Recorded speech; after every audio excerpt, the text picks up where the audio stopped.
نحمده ونصلي ونسلم على رسوله الكريم اما بعد فاعوذ بالله من الشيطان الرجيم بسم الله الرحمن الرحيم والشفع والوتر واللیل اذا یسر۔ پارہ نمبر 30 سورۃ الفجر، رکوع 1 آیت نمبر 3 تا 5۔ والشفع والوتر، شفع کا معنی ہے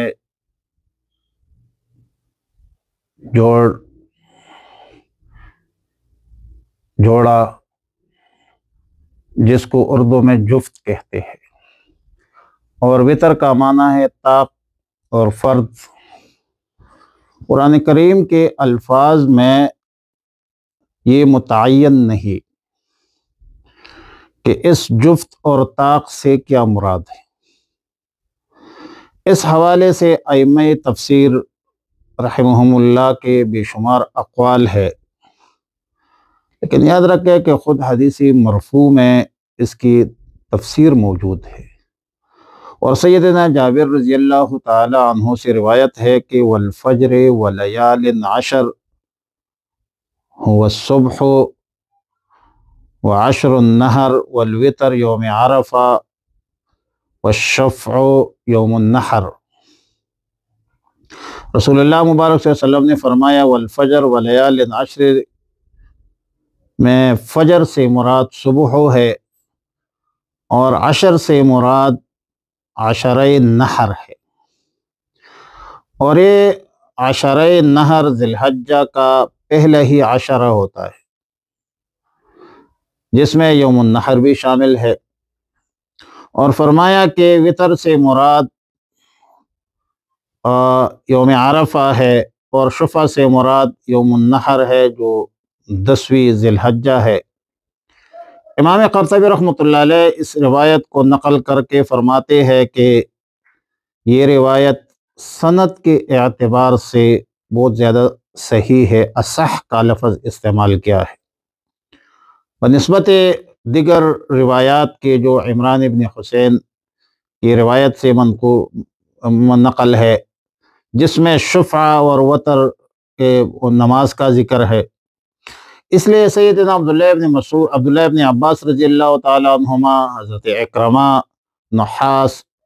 اور دیگر ائمہ نے اسی کو اختیار کیا ہے کہ شفع سے مراد یوم النحر ہے اور وتر سے مراد یوم عرفہ ہے۔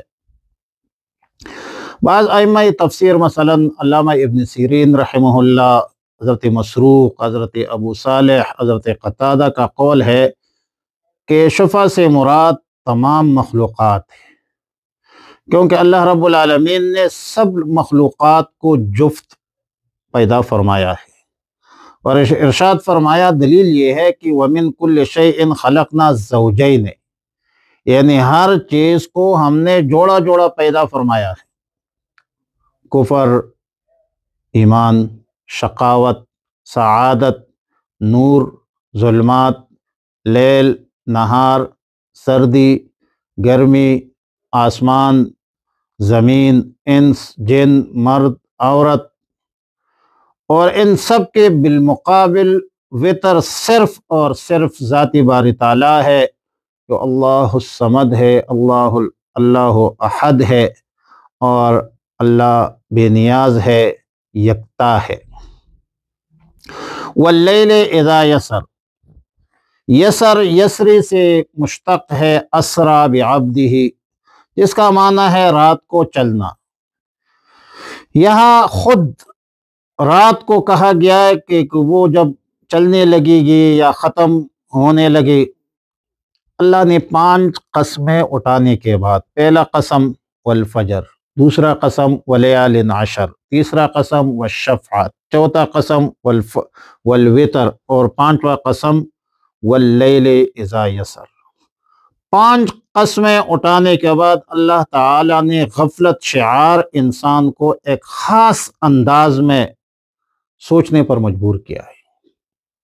سوچنے کی دعوت دی ہے، تفکر، تدبر کی دعوت دی ہے کہ حل فی ذالک قسم لذی حجر۔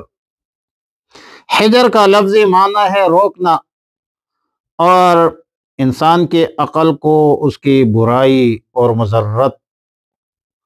مضرت رساں اشیاء سے روکنے والی ہے، اس لیے عقل بھی حجر عقل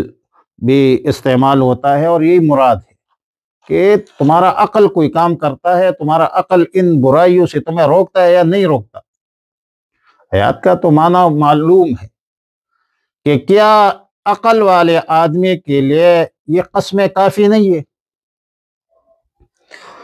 صورت مذکورہ اگرچہ صورت استفہام کی ہے کہ حل فی ذالک قسم الذی ہے اور حرف حل لایا ہے استفہامیہ، مگر در حقیقت انسان کو غفلت سے بیدار کرنے کی ایک تدبیر ہے کہ اللہ کی عظمت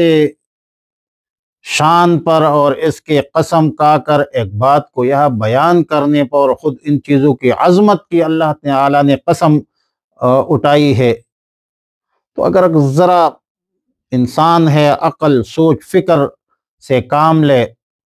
تو جس چیز کے لیے یہ قسم کھائی گئی ہے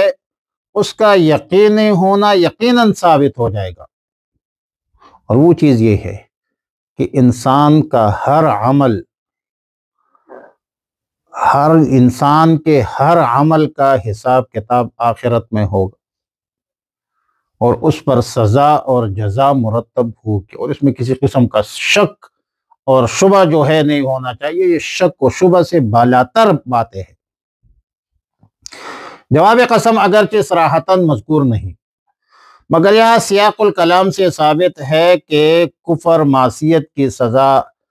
آخرت میں ملتی ہے، یہ امر یقینی ہے، طے شدہ ہے، اور کبھی دنیا میں بھی ایسی مجرمین کو سزا دی جاتی ہے، دنیا میں بھی نشان عبرت بنایا جاتا ہے۔ عدل و انصاف فقط حشر پہ موقوف نہیں، یہ دنیا خود بھی گناہوں کی سزا دیتی ہے۔ حل فی ذالک قسم لذی حجر۔ بعض اہل علم کا قول ہے اور بہترین قول ہے کہ یہاں یہ استفہام تقریر ہے، تاکید کے لیے ہے، یعنی ان مذکورہ قسموں میں سے ہر قسم تاکیدی کلام کے لیے کافی شافی ہے، گو کہ یہ سب قسمیں تو قرآن کریم میں مذکور ہے مثلا، مگر اہتمام کے لیے ہے، اہتمام و شان کے لیے اس کے کافی ہونے کی تصریح فرما دی۔ سورہ واقعہ میں ہے نا کہ وَإِنَّهُ لَقَسَمٌ لَوْ تَعْلَمُونَ عَظِيمٌ، اور جواب قسم مقدر ہے کہ منکرین کو ضرور سزا ہوگی۔ قذافی جلالین بہرحال، اور اس پر اگلی آیتوں میں اس صورت کی 3 واقعات کا ذکر ہے، قوم عاد، قوم فرعون، سمود اور عاد، اور انشاءاللہ اگلے درس میں پھر ان قوم عاد یا ارم جو ہے، الم تر کیف فعل ربک بعاد، ارم ذات پر بحث کریں گے۔ وعلی کل حال، والفجر قسم ہے فجر کی، ولیال عشر اور قسم ہے 10 مقدس راتوں کی، والشفع والوتر جفت قسم ہے جفت کی، والوتر اور طاق کی، واللیل اور رات کی، اذا یسر جب وہ گزرے، حل فی ذالک قسم الذی حجر، حل بلا شبہ فی ذالک اس میں قسم الذی حجر ایک باری قسم ہے اہل عقل کے لیے، ایک بہت بڑی قسم ہے عقل مندوں کے لیے۔ اللہم احسن عاقبتنا فی الامور کلہا